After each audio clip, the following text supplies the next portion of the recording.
नमस्कार दोस्तों, मेरे तो आपसे निवेदन है, कृपया कहानी को पूरा सुनें। अगर कहानी अच्छी लगे तो एक लाइक जरूर करें। अरे रश्मि सुन, बहुत अच्छी खबर है। क्या खबर है रीना के बापू? मैंने अपनी रीना का रिश्ता पक्का कर दिया है। क्या कहा रीना के बापू? अभी हमारी बेटी केवल 14 साल की ही तो है। तू चुप कर, ज्यादा जवान ना चलाया कर। एक एक करके 4-4 बेटियां पैदा कर दी और अब मुझे कानून पढ़ा रही है। बैजनाथ अपने भतीजे रमेश के लिए अपनी रीना का हाथ मांग रहे थे। मैंने हाँ कह दी है। शाम को 4-5 लोग रिश्ता पक्का करने के लिए आएंगे। रीना को अच्छे से तैयार कर देना। और यह पकड़ मिठाई का डिब्बा। यह कैसी बातें कर रहे हो रीना के बापू? कहाँ हमारी नाजुक सी बेटी और कहाँ तुम्हारी उम्र का रमेश? बस बस, अब आगे ज्यादा जबान चलाने की जरूरत नहीं है। मैं जैसा कह रहा हूँ वैसा कर। अरे, आदमी की उम्र नहीं देखी जाती, बस उसकी कमाई देखी जाती है। मुंबई में तुम्हारी बेटी राज करेगी। पूरी सब्जी बना लेना, खाना अच्छी तरह से बनाना, कुछ भी गड़बड़ मत करना। बैजनाथ बता रहा था कि रमेश मुंबई में टैक्सी चलाता है। 1000 रुपए रोज के आसानी से कहीं नहीं गए। शाम को रमेश अपने चाचा चाची को लेकर आ गया। लाल चमकीली कड़ी हुई साड़ी, पायल, चूड़ी और सोने की अंगूठी पहनाकर रीना के साथ अपनी शादी पक्की कर दी। ढोलक पर गीत गाए गए, खूब खाना पीना हुआ और रात में शराब का पीना पिलाना भी हुआ। रीना के लिए तो शादी का मतलब केवल सजना सवरना, बढ़िया कपड़े, चूड़ी, पायल, महावर, सिंदूर, पाउडर और लिपस्टिक ही था। उसकी आंखें तो उस सामान से हट ही नहीं रही थी। उसने एक बार भी रमेश की तरफ नहीं देखा। वहीं उसकी माँ आंसुओं से रोई जा रही थी। बापू गाली देकर बोल रहे थे, अब रोकर अवगुण मत मना। उधर रीना अपनी शादी के बाद मुंबई जाने की खुशी में फूली नहीं समा रही थी। रीना ने जल्दी जल्दी चूड़ियां पहन ली, फिर पाउडर और लिपस्टिक लगाकर खुद को बार बार शीशे में देख रही थी। तभी रीना की सहेलियां सोनी और गौरी भी वहां आ गईं और उसकी साड़ी, पायल और अंगूठी को ललचाई निगाहों से छू छू कर देखने लगी। उन दोनों की निगाहों में उसके लिए जलन थी। वाह रे रीना, अब तो तुम मुंबई में रहेगी। और नहीं तो क्या, मैं तो वहाँ फिल्म देखने भी जाऊंगी। बस अब तो रीना दिन रात मुंबई नगरी के ख्वाबों में ही खोई रहती। कैसा होगा मुंबई शहर? वह तो आज तक कभी रेलगाड़ी में भी नहीं बैठी थी, कभी गांव से बाहर ही नहीं गई थी। यहाँ तो उसे हर 2-4 दिन बाद भूखे पेट ही सोना पड़ता था। जब बापू को मजदूरी नहीं मिलती तो भला रोटी कैसे पकती? रात को अक्सर बापू शराब पीकर आता तो अम्मा को मारता पीटता और गाली देता। रीना रोते रोते डर के मारे किसी कोने में दुबक कर सो जाती। रीना अपने सपनों की रंग बिरंगी दुनिया में खोई हुई थी। अचानक रीना के मन में ख्याल आया कि कहीं रमेश भी नशा करके उसे पीटेगा तो नहीं। लेकिन फिर सुगत भविष्य के बारे में सोचकर उसका मन बोलता, नहीं नहीं, रमेश मेरे साथ ऐसा कभी नहीं करेगा। एक दिन शाम के समय रीना अपनी सहेली गौरी के पास जा रही थी। तभी पीछे से किसी ने उसे अपनी बाहों में भर लिया। वह घबरा कर चिल्ला पड़ी। तभी किसी ने अपने हाथ की हथेली से उसका मुंह बंद कर दिया। रीना रमेश को पहचान कर शर्मा गई। गोरा चिट्टा लंबा चौड़ा रमेश उसे बहुत अच्छा लगा। उसने टी शर्ट और पैंट पहनी हुई थी, हाथ में घड़ी बांधी हुई थी और वह किसी फिल्मी हीरो से कम नहीं लग रहा था। फिर 8-10 दिन के अंदर ही रीना ब्याह कर रमेश के साथ मुंबई आ गई। वह आंखें फाड़ फाड़ कर चारों तरफ ऊंची ऊंची इमारतों पर सजी हुई रंग बिरंगी रोशनी को देखकर हैरानी से भर उठी थी। अपनी आंखों में सुनहरे भविष्य के अनगिनत सपने संजोए हुए रीना अपने ससुराल पहुंच गई। वहां सासू माँ ने उसका स्वागत किया। तभी किसी की आवाज आई, रमेश की बहू बहुत सुंदर है, लेकिन अभी उम्र में बहुत छोटी है। छोटे बच्चे रीना को झांक झांक कर देखने की कोशिश कर रहे थे। उसकी सास ने उसे खाने के लिए पूरी, सब्जी और खीर दी थी। रीना को तो शादी बड़ा ही फायदे का सौदा लग रहा था। बढ़िया बढ़िया खाना, बढ़िया कपड़े, सजना संवरना, उसकी खुशी का तो कोई ठिकाना ही नहीं था। लेकिन जब रात में रमेश ने उसके तन को घायल किया, तब उसका मन भी घायल हो उठा और वह तड़प कर चीख उठी थी और सासू माँ के आंचल में आकर दुबक गई थी। अगली सुबह रीना देर तक सोती रही थी। जब सुबह उसकी आंख खुली तो दिन काफी चढ़ चुका था। उसकी सास रमेश को धीरे धीरे कुछ समझा रही थी। रमेश को देखते ही रीना डर कर कांप उठी। बीती रात की बातें याद करके वह घबरा गई थी। थोड़ी देर बाद रमेश अपने काम पर चला गया उसके सास ने उसको खाने के लिए आलू का पराठा दिया। फिर सासू माँ उसे प्यार से समझाने लगी कि शादी का मतलब यही होता है, इसलिए रमेश से डरो नहीं, वह अब तुम्हारा पति है। शाम को जब रमेश घर लौटा तब रीना के लिए रसगुल्ले लेकर आया था। रमेश ने धीरे से रीना की हथेली को चूम लिया, फिर उसने आहिस्ता से रीना को अपनी बाहों में भर लिया। अब धीरे धीरे रीना को रमेश अच्छा लगने लगा था। उसकी प्यार भरी छेड़छाड़ से उसके मन में गुदगुदी होती थी।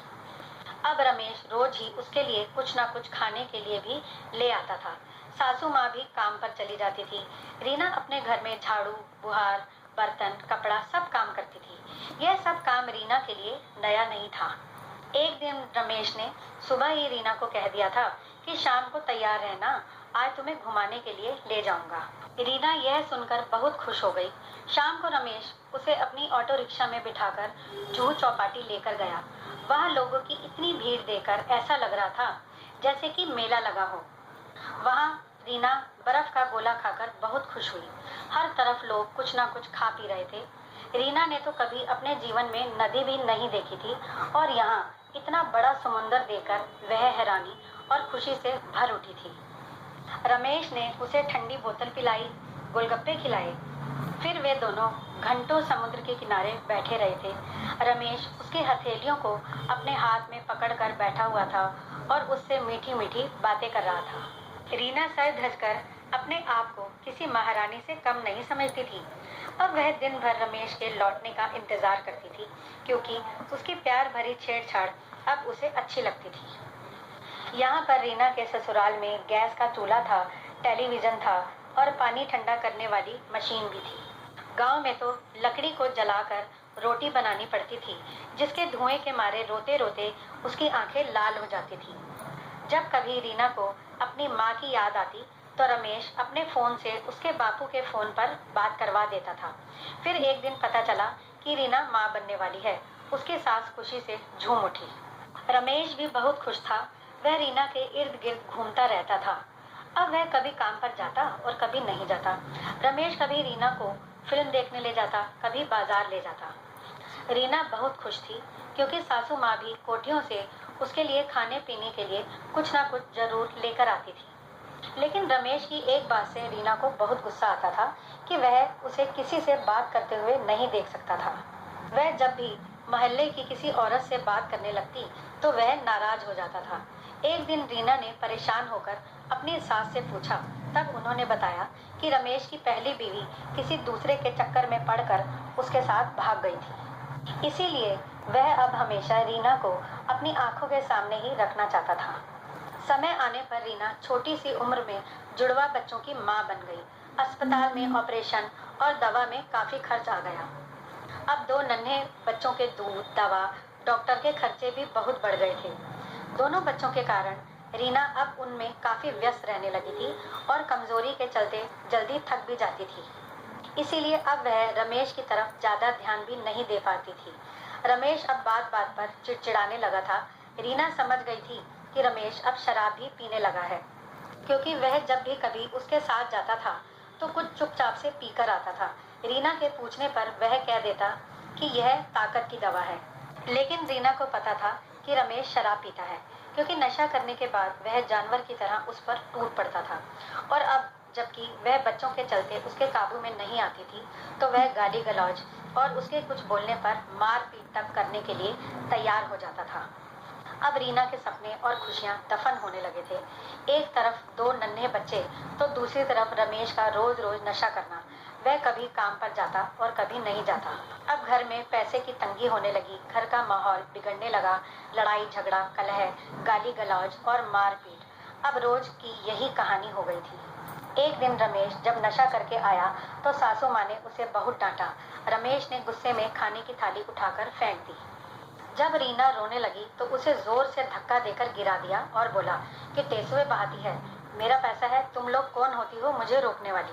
उस दिन रीना को अपनी माँ की बहुत याद आई, लेकिन वह तो यह भी नहीं कह सकती कि अम्मा के घर जाना है, क्योंकि वहाँ तो खाने का भी कोई ठिकाना नहीं था। तकरीबन 1 महीना गुजर चुका। रमेश दिन भर घर में पड़ा रहता और 4-4 समय खाना मांगता।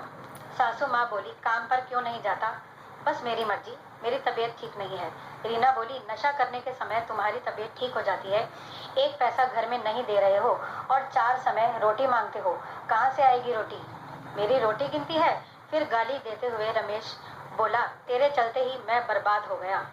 बैंक वालों की किस्त नहीं दे पाया तो वो लोग मेरा ऑटो रिक्शा उठाकर ले गए। तुझे खुश करने के लिए मैं कभी तुझे सिनेमा ले जाता तो कभी आइसक्रीम खिलाता। आमदनी अठन्नी और खर्चा रुपया, बस अब तो ठन ठन गोपाला। इतना बोलकर रमेश पैर पटकता हुआ बाहर निकल गया। दोनों बच्चे अब 4 साल के हो चुके थे, उन्हें स्कूल भेजना था। इसीलिए अब रीना ने मन ही मन काम करने का निश्चय कर लिया। अब वह रमेश की एक भी नहीं सुनेगी। अगले दिन से ही सासू माँ की मदद से सोसाइटी के 3 घरों में उसे काम मिल गया। एक बुजुर्ग अंकल के घर में उसे खाना बनाना था और बर्तन सफाई का काम करना था। इस काम के लिए उसे 10,000 रुपये महीना देने के लिए बोला तो उसकी बातें खिल गई थी। इसी तरह और भी 2 घरों में उसे अच्छा काम मिल गया। मुंबई के छोटे छोटे साफ सुथरे घर, उन घरों में काम करने में उसे बहुत मजा आता था। अब तो रीना जितनी देर अपने घर से बाहर रहती थी, वहाँ के झंझट और कलेशों से दूर रहती थी। वहाँ पर मान्या मैडम के घर में 2 छोटे छोटे बच्चे थे। उन दोनों बच्चों को देखकर रीना को अपने फटे हाल बच्चों की याद आती। लेकिन जैसे ही मैडम मान्या को पता चला कि उसके 2 बच्चे हैं, वह हैरानी से चौंक उठी कि तुम तो अभी खुद लड़की सी हो, तुम्हारे बच्चे भी हैं। मैडम मान्या ने अपने कई सूट निकालकर रीना को दे दिए थे। जब बच्चों की बात पता चली तो उन्होंने अपने बच्चों के कपड़े भी उसे दे दिए। बुजुर्ग अंकल के यहाँ से रोज का खाना तय था, जो कि उसके बच्चों के खाने के काम आता था। महीने भर में ही रीना की हालत सुधर गई। अब उसने रमेश की फिक्र करना बिल्कुल ही बंद कर दिया था। अब उन दोनों पति पत्नी के बीच बस एक ही रिश्ता था। वह नशे में उसके शरीर पर टूट पड़ता और अपनी भूख मिटाकर बेहोशी की नींद सो जाता। अब वह रमेश को केवल एक देह ही समझती थी। उसके मन के कोने में उसके लिए नफरत बढ़ती जा रही थी। रमेश का शराब का चस्का इतना बढ़ गया था कि बक्सों और अलमारी में रीना का छुपाया हुआ पैसा, जेवर आदि सब चुरा कर ले गया। रीना ने तकिए के अंदर अपनी सोने की अंगूठी और पायल छुपाकर सिल दी थी। वह भी नशे के लिए रमेश चुरा कर ले गया था। उस दिन रीना ने रमेश को चुन चुन कर गालियां दी थी और धक्के मारकर अपने घर से उसे निकाल दिया। रमेश उसे शराब के नशे में कभी नाली में पड़ा हुआ मिलता तो कभी सड़क पर। लेकिन अब रीना ना तो रमेश की परवाह करती थी और ना ही उससे डरती थी। रमेश जब उसे एक गाली देता तो वह भी उसे 4 गालियां सुना देती थी। अगर रमेश उसको मारने के लिए हाथ उठाता था तो वह भी जो हाथ में आता उठाकर उसे मार देती थी। रीना जिन सरिता मैडम के घर काम करती थी, वह मैडम बैंक में काम करती थी। उन्होंने बैंक में रीना का अकाउंट खुलवा दिया और रैगिंग की स्कीम भी चालू करवा दी। अब रीना अपने पैरों पर खड़ी थी। इसके अलावा कपड़े, त्योहार वगैरह अलग से मिल जाते थे। अब वह रमेश से नहीं डरती थी और ना ही उसकी परवाह करती थी। सोसाइटी की दूसरी बाइयों के साथ भी खूब हंस हंसकर बातें होती थी। सबकी एक सी परेशानी रहती, लेकिन आपस में बातचीत करके सब अपने दिल को हल्का कर लेती। इस बीच एक दिन रीना की मुलाकात सुनील से हो गई। सुनील वही सोसाइटी में प्लम्बर का काम करता था। एक छोटी सी आपसी मुस्कान दोस्ती में बदल गई। सुनील बोला, कहाँ है री छम्मक छल्लो, आज बड़ी सुंदर लग रही हो। रीना सुनील की बात सुनकर मुस्कुराकर शर्मा गई। अभी वह केवल 23-24 साल की ही तो थी, उसके मन में भी तो अरमान थे। इधर रमेश की हालत दिन ब दिन बिगड़ती चली जा रही थी। उसका लीवर खराब हो चुका था। रीना और रमेश की माँ उसे नशा मुक्ति केंद्र ले गई। सुनील ने बताया था कि पहले वह भी शराब पीने लगा था, लेकिन वहाँ से इलाज कराकर बिल्कुल ठीक हो गया। रमेश को भी वहाँ भर्ती किया गया और उसका नशा छूट भी गया था, लेकिन वहाँ से लौटकर आते ही उसने फिर से शराब पीना शुरू कर दिया। अब उसकी हालत पहले से भी ज्यादा बिगड़ गई थी। रीना अब रमेश की हरकतों से बहुत तंग आ चुकी थी, इसलिए वह अपने काम पर अब खूब सज धज कर जाने लगी। सुनील ने उसको चूड़ियां ला दी थी।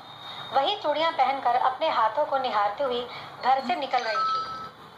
तभी पीछे से रमेश गाली देते हुए चिल्लाया, काम पर जाती है कि अपने यार से मिलने जाती है? ऐसे सज धज कर निकलती है जैसे मेला देखने जा रही हो। रीना बोली, काहे गाली दे रहे हो? मुझे भर भर हाथ चूड़ी अच्छी लगती है तो पहनती हूँ, काहे को गुस्सा हो रहे हो? तुम्हारे नाम की ही तो चूड़ी पहनती हूँ। इतना बोलकर रीना जल्दी जल्दी अपने काम पर निकल पड़ी। चौल में आते जाते अखिल भी मिल जाता था, वह भी देवर बनकर उससे हंसी मजाक करता था। पहले तो रीना रमेश के डर से कभी घर से बाहर ही नहीं निकलती थी, लेकिन अब वह आराम से सभी से बात करती थी। अखिल ने कहा, भाभी जी क्या बात है, आज बड़ी लाइट मार रही हो। अब भला तारीफ किसे पसंद नहीं। वह भी उसी के टाइम पर घर से निकलती। अखिल भी रमेश के सामने ही कई बार उसके घर चाय पीने आ जाता। रमेश भैया बड़े किस्मत वाले हो, जो ऐसी पत्नी मिली, घर भी संभाल रही है और बाहर भी। अखिल की ऐसी बातों से रमेश कुड़ कर रह जाता। रीना खूब सज धज कर अपने काम पर जाया करती, जो रमेश को बहुत नागवार गुजरता, लेकिन अब वह उसकी परवाह नहीं करती थी। दूसरा, अब रमेश शारीरिक रूप से भी बहुत कमजोर हो चुका था। रमेश अपनी माँ से चुपचाप पैसे लेकर शराब पीकर आता। अब तो डॉक्टर ने भी उसका इलाज करने के लिए मना कर दिया था। रीना कभी डॉक्टर के हाथ जोड़ती तो कभी रमेश को लेकर अस्पताल भागती। उसे बार बार काम से छुट्टी लेनी पड़ती, लेकिन फिर भी कोई नतीजा नहीं निकल रहा था। मैडम से भी रोज रोज छुट्टी मांगती तो उनकी भी बातें सुनती। उधर बच्चों के स्कूल से भी शिकायत आने लगी। रीना तो पढ़ी लिखी थी नहीं। उसने अपनी यह समस्या सुनील के सामने रखी तो सुनील बच्चों को पढ़ाने के लिए राजी हो गया। रीना ने उससे पैसे की बात पूछी तो उसने इनकार कर दिया। सुनील अब सुबह रोज रोज बच्चों को पढ़ाने के लिए घर आने लगा। कभी रीना तो कभी सासू माँ सुबह सुनील को चाय नाश्ता करवा देती थी। यह आपसी तालमेल बहुत अच्छा बन गया था। रमेश की हालत दिन ब दिन बिगड़ती जा रही थी। रीना को समझ आ गया था कि अब रमेश ज्यादा दिन नहीं जी पाएगा। एक दिन रीना काम पर गई हुई थी, तभी उसके फोन पर खबर आई कि तेरा रमेश हिचकी ले रहा है। वह दौड़ी दौड़ी घर आई थी। पीछे पीछे सुनील भी आ गया था। रमेश सचमुच इस दुनिया से विदा हो चुका था। फिर शुरू हुआ चौल की औरतों का जुड़ना, रिश्तेदारों का आना और रोना धोना। सासू माँ पछाड़े खा खा कर रो रही थी। दोनों बच्चे भी पापा पापा कहकर रो रहे थे। सभी लोग रीना को भी रोने के लिए बोल रहे थे, लेकिन उसे तो रोना आ ही नहीं रहा था।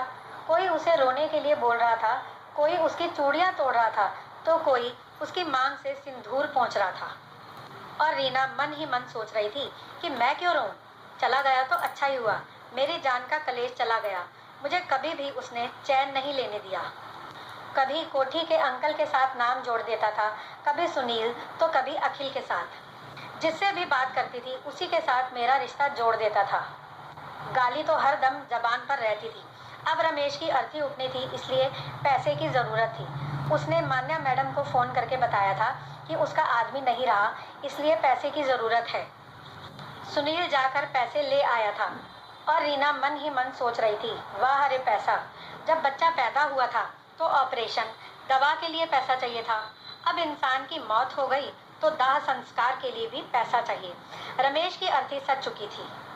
सुनील घर के सदस्य की तरह आगे बढ़कर सारे काम जिम्मेदारी से कर रहा था। सासू माँ और चौल की औरतें चिल्ला चिल्ला कर रो रही थी। चौथे दिन हवन और शांति पाठ होने के बाद घर की शुद्धि भी हो गई थी। अगली सुबह जब रीना काम पर जाने के लिए निकलने लगी, तभी सासू माँ उस पर चिल्ला उठी थी, कैसे लाज शर्म छोड़ दी है, शौक तो मना नहीं रही और देखो तो आज काम पर भी चल दी। ऐसी बेशर्म औरत तो मैंने कहीं नहीं देखी। तभी पीछे से बुआ ने भी नहले पर दैला मारा था, कैसे सज धज कर जा रही है, जरूर किसी के संग नैन मटक्का करती होगी। इसी बात से रमेश दुखी होकर शराब पीने लगा होगा। लेकिन रीना को अब किसी की परवाह नहीं थी। वह रंग बिरंगे कपड़े पहनती, हाथों में भर भर चूड़ियां पहनती, पाउडर, लिपस्टिक और बालों में गजरा भी लगाती। देखने वाले उसे देखकर आहें भरते थे। आज किस पर बिजली गिराने का इरादा है? सासू माँ भी कहती कि रमेश तो अब रहा नहीं, तो किसके लिए यह साज सिंगार करती हो? रीना कहती, मैं अपनी खुशी के लिए करती हूँ। तब सासू माँ बोलती कि रीना कुछ तो डरो भगवान से, विधवा हो विधवा की तरह रहा करो। पर वह सासू माँ की बात को अनसुनी करके चली जाती। सुनील उसके लिए चांदी की झुमकियां लेकर आया था। वह उन्हें पहनने के लिए बेचैन थी। उसने सासू माँ से कहा, मैडम ने दिवाली के लिए दी है। हाथ में पैसा तो था ही, इसलिए वह अपने लिए तरह तरह के सजने संवरने की चीजें खरीदती और मैडम लोगों के कपड़े भी मिल जाते थे। उसे बचपन से ही शोख रंग के कपड़े पहनने का शौक था, इसलिए अब वह अपने सारे शौक पूरे कर रही थी। अब उसे ना तो सासू माँ के तानों की परवाह थी और ना ही अड़ोस पड़ोस के लोगों की। उधर सासू माँ को रमेश का इस तरह चले जाना और रीना की मनमानी बर्दाश्त नहीं हो रही थी। वह कमजोर होती जा रही थी। एक दिन रात में वह बाथरूम के लिए उठी तो गिर पड़ी। पता चला कि उन्हें लकवे का अटैक आ गया है। रात में तो किसी तरह बच्चों की मदद से उन्हें चारपाई पर लिटा दिया, लेकिन सुबह जब सुनील डॉक्टर को बुलाकर लाया तो पता चला कि उनका आधा शरीर बेकार हो गया है। ऐसे मुश्किल समय में सुनील ही रीना की मदद के लिए आगे आया था। सुनील खुद भी परेशान था। सोसाइटी की नौकरी छूट चुकी थी और रहने का कोई ठिकाना नहीं था। रीना ने सुनील को अपने घर में ही रख लिया था। वह रीना के बच्चों को पढ़ा देता था, घर के लिए साग सब्जी ले आता था। सबसे ज्यादा तो सासू माँ के काम में मदद करता। अब रीना को भी उसके रहने से सहूलियत हो गई थी। दोनों के बीच एक अनाम रिश्ता हो गया था। वह पढ़ा लिखा था। नौकरी छूटने के चलते उसने ऑटो रिक्शा चलाना शुरू कर दिया था। लोग तरह तरह की बातें करते। रीना एक कान से सुनती, दूसरे से निकाल देती। एक रात सासू माँ सोई तो सोती ही रह गई थी। खबर सुनते ही लोगों की भीड़ तरह तरह की कानाफूसी कर रही थी। सासू माँ के जाने का गम रीना सहन नहीं कर पा रही थी, इसलिए वह रो रो कर बेहाल थी। सुनील ने ही आगे बढ़कर सारा काम किया था। रिश्तेदार चूं चूं कर रहे थे, यह कौन है? दूसरी बिरादरी का है, यह रीना का नया खसम है। इसी के चक्कर में तो रमेश को नशे की लत लग गई थी और सास भी इसी गम में चली गई। इस तरह की बातें करते हुए रिश्ते की एक ननद रोने का नाटक कर रही थी। अब रीना के लिए चुप रहना मुश्किल हो गया। तब वह बोली, इतने दिन से सासू माँ खटिया पर सब काम कर रही थी तो कोई नहीं आया पूछने कि रीना अम्मा को कैसे संभाल रही हो। सुनील ने ही उनकी सारी गंदगी साफ की। अम्मा तो उसे आशीर्वाद देते हुए नहीं थकती थी और आज सब बातें बनाने खड़े हो गए हैं। रीना की बात सुनकर हर ओर सन्नाटा छा गया। वैसे भी अब तो रीना को किसी की परवाह नहीं थी कि कौन क्या कह रहा है। कुछ दिनों से सुनील अनमना सा रहने लगा था। रीना देख रही थी कि वह बच्चों से भी बात नहीं करता। सुबह जल्दी चला जाता और देर रात लौटता। रीना ने पूछा, क्या बात है सुनील, कोई परेशानी हो तो बताओ। सुनील बोला, कुछ नहीं, मैं अपने रहने के लिए कोई दूसरी जगह ढूंढ रहा हूँ, लेकिन पास में नहीं मिल रही थी, इसलिए दूर ही लेनी पड़ी। आज कुछ पैसे एडवांस में दे दूंगा। उसकी बात सुनकर रीना बोली, क्यों, यहीं रहो, मुझे सहारा है और बच्चों के भी कितने अच्छे नंबर आए हैं। सुनील बोला, लोगों की उल्टी सीधी गंदी बातें सुन सुनकर अब मेरे कान पक गए हैं। मुझे यह सब बर्दाश्त नहीं होता। अब अम्मा भी नहीं है तो मेरा यहाँ क्या काम। रीना बोली, लोगों का तो काम है कुछ भी कहते रहना। तब रीना बोली, अभी एडवांस मत देना, शाम को बात करेंगे। यह कहकर रीना अपने काम पर चली गई थी। सुनील अभी लौटा नहीं था। बच्चे सो चुके थे। रीना ने सुहागिनों की तरह अपना 16 श्रृंगार किया था और उसने वही लाल साड़ी पहन ली जो सुनील उसके लिए लाया था। श्रृंगार करके जब उसने आईने में खुद को देखा तो अपनी सुंदरता पर खुद ही शर्मा उठी। तभी आहट हुई और सुनील उसको एकटक देखता ही रह गया। रीना ने कांपते हाथों से सिंदूर का एक डिब्बा सुनील की ओर बढ़ा दिया। उस रात वे सुनील की बाहों में खो गई थी। आज उनके रिश्ते को एक नाम मिल गया था, प्यार का रिश्ता। दोस्तों, अगर आपको मेरी ये कहानी पसंद आई तो कृपया लाइक करें, कमेंट करें और चैनल को सब्सक्राइब करें।